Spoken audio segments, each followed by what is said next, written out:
Hello guys, உங்களுக்காண்டி 5 kilo பூசணிக்காய் வெண்பூசணிக்காய் வச்சுருக்கேன். அதில் வந்து 5 கிலோ பூசணிக்காய் அல்வா உங்களுக்கு செய்து காட்ட போகிறேன். அதில் வந்து எல்லாமே உங்களுக்கு வந்து என்னென்ன செய்யணும் ஷார்ட்டாக உங்களுக்கு எல்லாமே புரிகிற மாதிரி எல்லாமே சொல்லுவேன். இப்போ நான் பூசணிக்காய் வந்து அறுக்க போகிறேன். பாருங்கள், ரொம்ப ஹார்டாக இருக்கும். பூசணிக்காய் இருக்கிறப்ப கவனமாக இருக்கணும். கத்தி வந்து ஷார்ப்பான கத்தியாக இருந்தாலும் கையில் வெட்டிடும். அந்த மாதிரி அறுக்கணும், கையில் விடக்கூடாது.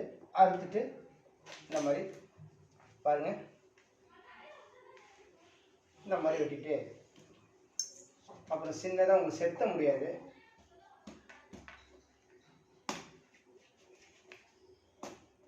அதனால் இந்த மாதிரி சின்னதாக கட் பண்ணிவிட்டு தோலை அழகாக சின்னதாக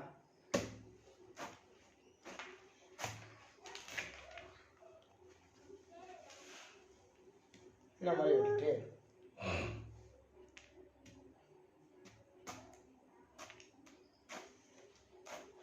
கவனமாக விட்டுனேன்.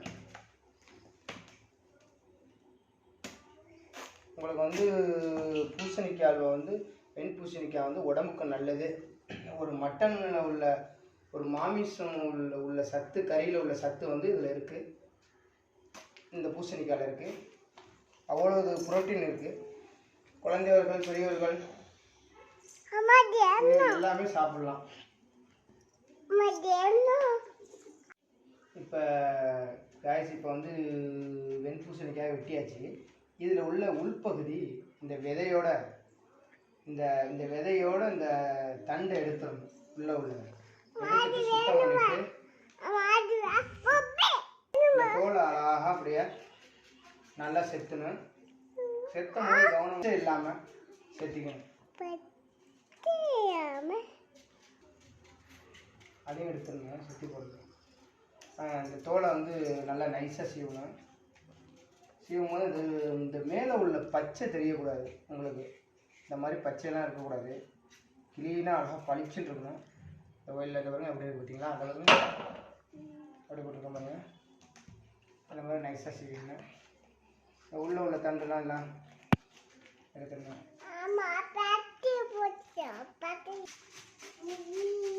இது வெண்பூசணிக்காய் வந்து உங்களுக்கு வந்து நீர் விடும்.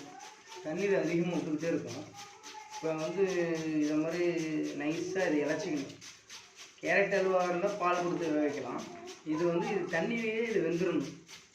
10 நிமிஷம் குக்கிங் பண்ணணும். 10 நிமிஷம் நல்லா 10 நிமிஷம் வெந்தவொடனே அப்புறம் நீங்கள் ஜீனி கொடுத்து கலரலாம். உங்களுக்கு விவரமாக சொல்கிறேன்.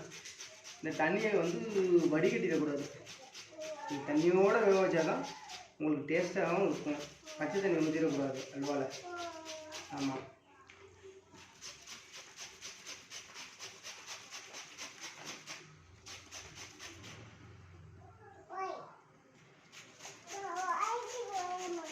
பாத்திரத்தை வந்து அடுப்பில் ஏற்றியாச்சு. இப்போ வந்து இந்த வெண்பூசணிக்காய் இறச்சி வச்சுக்கோங்க. அந்த தண்ணியை எடுத்து அடுப்பில் போடுங்க.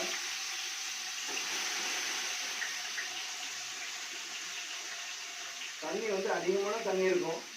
அதனால் வந்து இதை வந்து இந்த ஜாமான் எடுத்து வச்சுருக்கோம் பார்த்துங்க, தாளிக்கிறதுக்கு. இப்போ வந்து இந்த வெண்பூசணிக்காய் உள்ள தண்ணியை லேசாக வடிகட்டிட்டு புழிஞ்சிட்டு இதில் போட வேண்டியது. இந்த தண்ணியை வந்து தேவைப்படுற தண்ணியை வச்சுக்க வேண்டியது. வேக்காடு கம்மியாக இருந்துச்சுன்னா இந்த தண்ணியை ஆட் பண்ணிக்கலாம், ஊற்றிக்கலாம். ஓகேவா? இது வந்து அப்படியே ஒரு 10 நிமிஷம் அப்படியே கேஸில் நல்லா வதக்கி 10 நிமிஷம் மூடி போட்டுட்டா அது நல்லா வெந்துடும். அதுக்குள்ளது இந்த பூசணி தாளிக்கிறதுக்கு உள்ளது எல்லாமே முந்திரி, சாராப்பருப்பு, திராட்சை, சன்ஃப்ளவர் விதை, ஏலக்காய் லாஸ்ட்டில் லேசாக மிக்சியில் நுணுக்கி லாஸ்ட்டில் தூங்கணும். பசு நெய் வந்து ரொம்ப கொடுக்கக்கூடாது. ஒரு அளவாக கம்மியாக கொஞ்சமாக ஊற்றிக்கலாம். ஒரு 50 கிராம் 100 கிராம் கொடுத்தா போதும். ரொம்ப அதிகமாக கொடுத்தா தெவட்டும் அல்வா, நல்லாவும் இருக்காது. அதிகமான நெய் கொடுக்கக்கூடாது. ஆமாம், ஒரு 10 நிமிஷம் குக்கிங் பண்ணுவோம். மூடி போட்டுருவோம் அதுக்கு. ஓகே, இது திறந்து கிண்டி பார்க்கணும். 1/4 மணி நேரம் ஆயிடுச்சு. உள்ள நீர் இருக்குது பாருங்களேன், உள்ள நீர் இருக்குது. இன்னும் ஒரு 5 நிமிஷம் கூட வேகலாம். வேக்காடு இந்த பாருங்கள், உள்ளே வந்து லேசாக தருக்குன்னு உள்ள பச்சை வேகம் இருக்குது. அதனால் வேகம் அடிக்கும், பச்சை வேகம். அதனால் இன்னும் ஒரு 5 நிமிஷம் கூட இந்த நீர் சுண்டுற அளவுக்கு நல்லா ட்ரையாக, இந்த நீர் ட்ரை ஆகணுன்னு நல்லா வெந்தவுன்னு அப்புறம் ஜீன் கொடுக்கலாம். அதனால் இன்னும் சத்து நேரம் ஒரு 5 நிமிஷம் வேகட்டும். 1/4 மணி நேரம் சென்று தண்ணி வத்திருச்சா, தண்ணி வத்திருச்சு பாருங்கள். கொஞ்சம் கோணு சால்ட் உப்பு லைட்டாக சேர்த்துக்கணும். எப்போதுமே எந்த ஸ்வீட்டு செஞ்சாலும் சால்ட் உப்பு சேர்க்குறது நல்லது. அவ்வளோதான். ஜீனி கொஞ்சம் கோணு நம்மளுக்கு ஒரு 5 கிலோ பூசணிக்காய் சேர்த்துக்குன்னா 3 கிலோ தேரும்.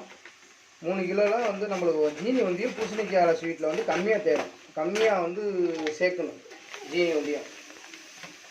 மேக்ஸிமம் ஒரு 3 கிலோவுக்கு வந்து ஒரு 1.25 கிலோ ஜீனி சேர்த்தா போதும். ரொம்ப அதிகமான இனிப்பு வந்து தித்திக்கும்.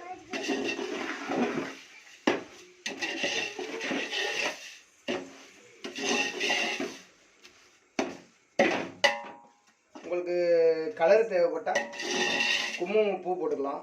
இல்லாட்டி லைட்டாக ரெட்டு பவுட்ரு, இல்லை ஆரஞ்சு பவுட்ரு, கேசரி பவுட்ரு, உங்களுக்கு கலர் தேவைப்படுதோ இந்த மாதிரி உங்களுக்கு பவுட்ரு யூஸ் பண்ணிக்கலாம்.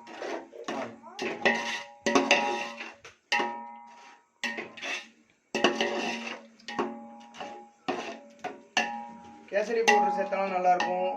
உங்களுக்கு இயற்கையாக செய்யணுன்னா உங்களுக்கு குங்குமம் பூ லைட்டாக போட்டிங்கன்னா போதும், உங்களுக்கு கலர் சேஞ்ச் ஆகிடும்.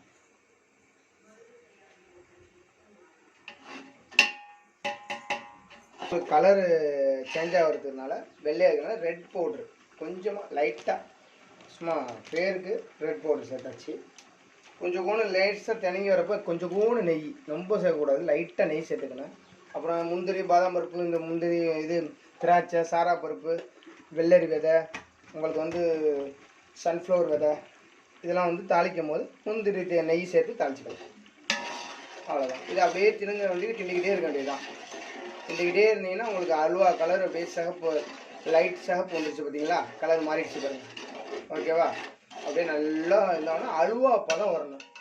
இப்போ வந்து இந்த இது பார்த்தீங்களா அல்வா பதம் லைட்டாக இன்னும் ஒரு 5 நிமிஷம் இருந்துச்சுன்னா இறக்கிட்டு தாளித்து நெய்யெல்லாம் தாளித்து விட்டுக்கலாம். அல்வா ரெடி ஆகிடும். ஓகே, சரி. இப்போ பாருங்கள் அல்வா ரெடி ஆகிடுச்சு. இப்போ பாருங்க திரும்பி அல்வா ரெடி ஆகிடுச்சு பாருங்கள். இப்போ வந்து நம்ம நெய் ஊற்றி எல்லாமே தாளிக்கிறோம். தாளித்து இது மேலே ஊற்றுறோம். இங்கே பாருங்கள், நெய் கொஞ்சமாக ஊற்றணும், அதிகமாக ஊற்றக்கூடாது. அவ்வளோதான் நெய்.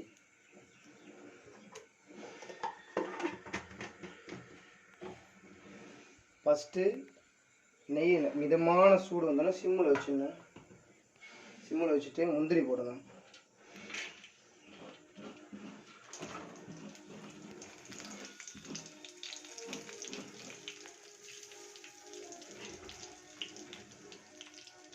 முந்திரி போட்டோன்னா லைட்டாக கிண்டி விடுங்க.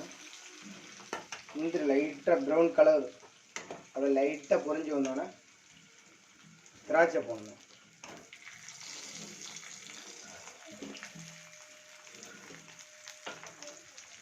திராட்சை லேசாக அப்படியே பொன்னிறமாக அப்படியே உப்பி வரணும். லேசாக உப்பி வந்தால் போதும். ரொம்ப உப்பி வந்துச்சுன்னா அது நல்லாவும் இருக்காது, வாடை இதாக இருக்கும்.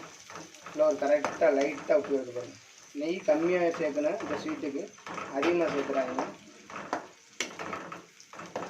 அந்த வாரத்துக்கு உப்பு வருதா? அடுத்தது இந்த சாரா பருப்புன்னு சொல்லுவோம்ல, இந்த இருக்கு பாருங்க, இதுதான் சாரா பருப்பு.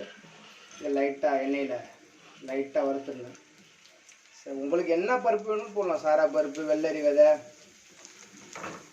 பிஸ்தா பருப்பு, பாதாம் பருப்பு, எல்லா இதுவும் போடலாம். அடுத்தது உங்களுக்கு இந்த சன்ஃப்ளவர் விதை இருக்குது பார்த்தீங்களா, அதை நீங்கள் போட்டு லைட்டாக வறுத்தா போதும்.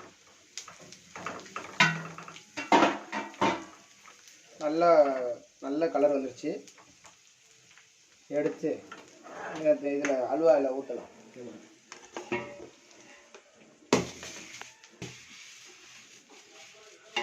பாருங்க பாருங்கள் கரெக்டான பதமாக பொரிஞ்சிருச்சு. நிறைய பருப்பு போடணும், பருப்பு போட்டால் தான் டேஸ்ட்டே. கொஞ்சமாக போடக்கூடாது, நிறையா பருப்பு போட்டு நிறையா போட்டால் தான் உங்களுக்கு இதாக இருக்கும். நெய் கொஞ்சமாக இருக்குது பார்த்தீங்களா, நெய்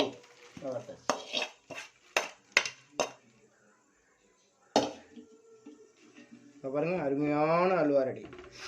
நல்லா இது. அடுத்தது நம்ம ஏலக்காய் இருக்குது பார்த்தீங்களா, அது இருக்குது பாருங்கள். ஏலக்காய் இடிச்சிருக்கோம். இந்த உலக்கில் அந்த காலத்தில் தான் ஃபேமஸ். மிக்சியில் தூள் பண்ண மாட்டாங்க. இஞ்சி, ஒரு கறி குழம்பு வைக்கிறதாலும் இதில் தான் இஞ்சி பூண்டு இடிப்பாங்க. செத்த நேரத்தில் ஆகிடும். எங்கள் பாட்டி வைத்தியம், இதெல்லாம் நாட்டு மருந்து இதெல்லாம் எல்லாமே தயார் பண்ணுவாங்க. பாருங்கள் ஏலக்காய் பாருங்கள் தூளாகிடுச்சு பாருங்கள். எடுத்து லைட்டாக, வேறு எந்த எசன்ஸும் போடக்கூடாது. ஏலக்காய் வடை தான் நல்லாயிருக்கும். அதை விட தாண்டி எசன்ஸ் எதுவும் கிடையாது. உங்களுக்கு என்ன ஃப்ளோர் பண்ணணுமோ, வெண்ணிலா, பைனாப்பிள் அந்த மாதிரி எசன்ஸ் ஸ்வீட் கூட நீங்கள் ஊற்றிக்கலாம். பாருங்கள் இப்படி அல்வா ரெடி ஆகிடுச்சு பார்த்தீங்களா. ஓகே, நீங்களும் செஞ்சு பாருங்கள், அருமையாக இருக்கும். Thank you all members. அடுத்த வீடியோவில் பார்க்கலாம்.